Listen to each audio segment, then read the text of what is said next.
Once you've used RICE to really prioritize where you want to focus your efforts, how do you translate that ranked feature list into a product roadmap that's mapped against a tangible timeline?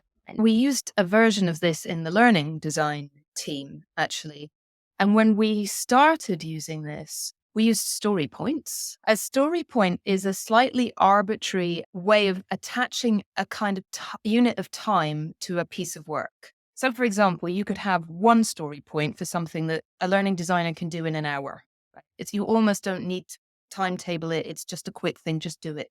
Three story points might be something that takes a day. Eight story points might be something that's going to take a month, right? So it's not perfectly linear and it's not perfectly mapped. It's a guide to whether something is a small, no biggie problem or a really challenging, time consuming thing. And by considering the use of our time, whether it would be in learning, design, product, or engineering in this way, we were able to say, okay, this is something that we can complete.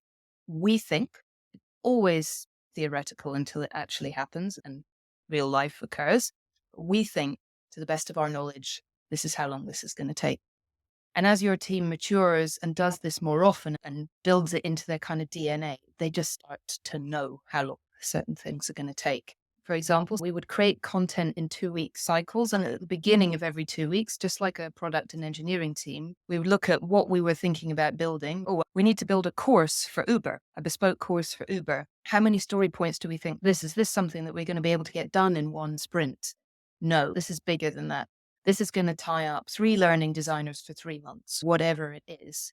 And you don't necessarily have to do it every 2 weeks. But for us, for a long time, we did find that discipline of using story points was incredibly helpful.